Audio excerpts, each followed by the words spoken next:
Hello my friends, it's time for another video, and today I'm going to be showing you how I made this cute little baby card called Tiny Toes. These little feet were welded together using my Gypsy, so let's get started. Okay, to start my card I'm first going to work on the welded feet image that I need. So I'm going to use my Gypsy and I'm going to go to the cartridge queue and I'm going to make sure that I have the new arrival cartridge. And if you don't happen to have that one up, then you'll go here to the menu and you'll scroll through these until you have the one that you want. And I need new arrival. For those of you that number your cartridges, this is button 29. It's over here on the third row, and I'm going to need 2 of those feet. So I'm going to put those on the mat, and as you can see they're here very tiny. The finished size is going to be 5 inches, so I'm going to highlight one of the 2 that are part of that group. So I'm going to bring it over here first of all, and then I'm just going to highlight on half of that.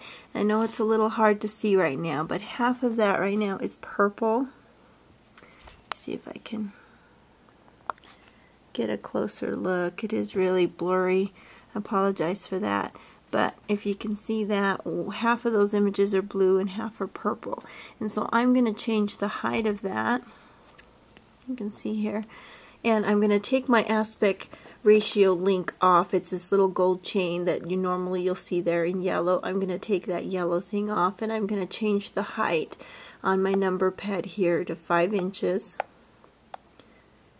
And the width I want to be 5.24. So I'm going to enter that in. So that's the size of one of the pairs of the feet. Now I'm going to do the same thing with this pair over here. So I'm going to change the height to 5 inches, and I'm going to change the width to 5.24.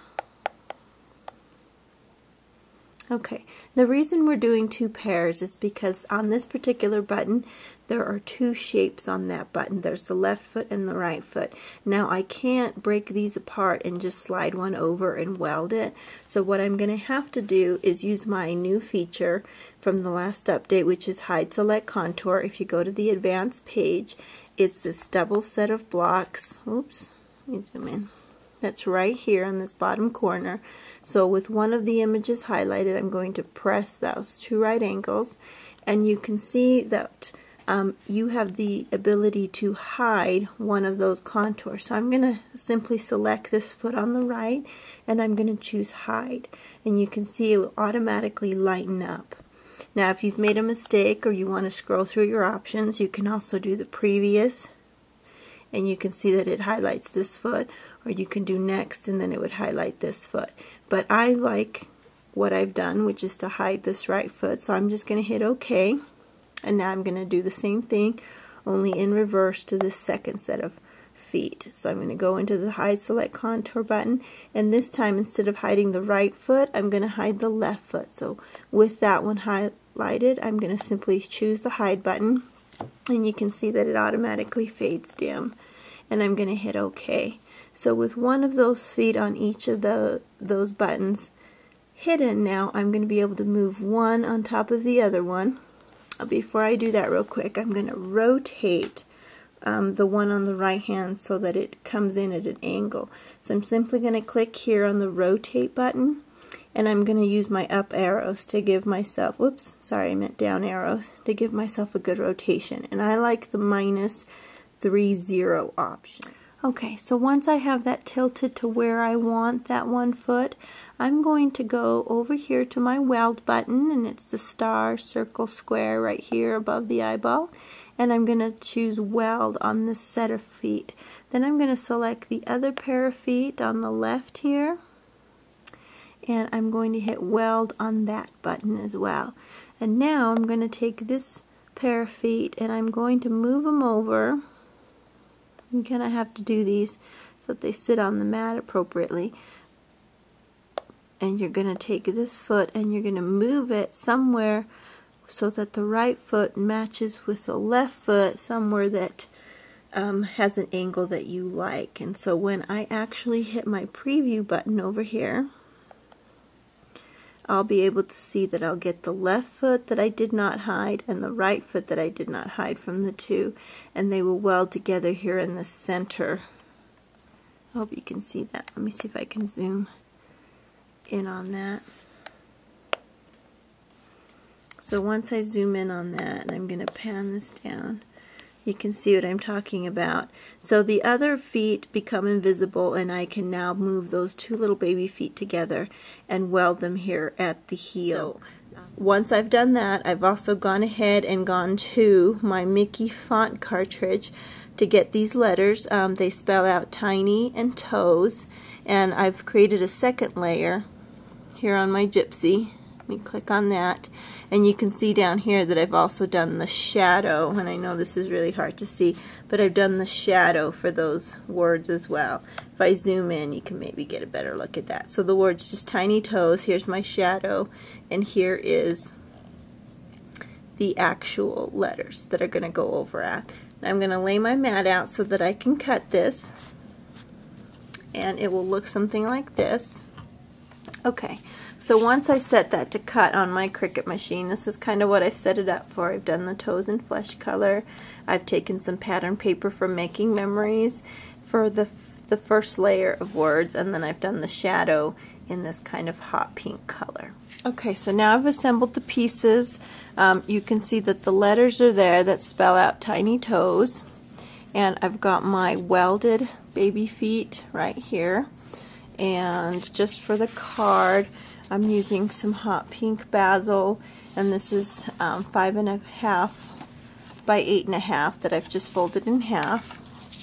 And then I've got some sheer hot pink ribbon to match that. And this is again that Making Memories paper. I really love it because it comes with the glitter pre-done on there and these really neat muted colors. And then there's a green that just coordinates. To get this scalloped edge, I've used a new product from We Are, and it is a border punch system. This is a magnetic ruler with these fun edges that can be swapped out for different edges. It comes, if you get the starter kit, it's got a scoring blade, it's got a straight blade. This one happens to be the scalloped edge that I'm doing. There's a wavy edge.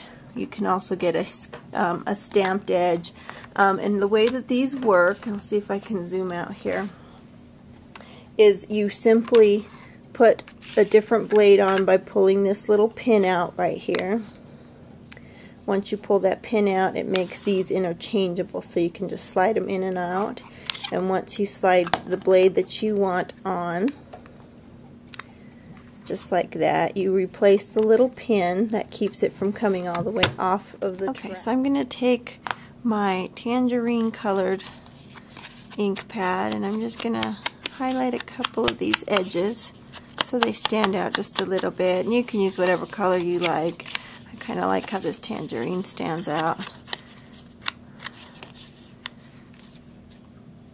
And then I also like, okay, so I'm also going to add a little bit of mustard here just to make these little toes pop up. And this is Stampin' Up! Ink pad called More Mustard, and I'm just using my craft sponge to kind of add in that subtle color. And it is real subtle, but you'll be able to see it on the card. Now that's going to fit on the card just like that. So I'm going to place that set of feet on there. And then I'm going to place my letters, and I'm going to fast forward through that just because you don't want to take the time to glue. But I will mention that I like to use this quick cut stick from Quick Cuts. It's a little, this is not glue, but little tacky clay on there that helps you pick up your little letters, helping you to place them so you can apply the glue. And then once you've got the glue on there, the little back half comes out, and it's got a flat end. I know it's hard to see, but it's got a flat end there and a little pointy end. I hope you can see that, which helps you place the letters where you want them when you're done. So I'm going to do that real quick, and then I'll come back and show you the finished card. Well, here's the finished card. I hope that you've enjoyed watching this video and that you'll be doing some creative cutting of your own with your Gypsy and your Cricut machine. Be sure and visit my website, www.creativecutter.org, for some more great project ideas, and please be sure and leave a comment. They sure are appreciated.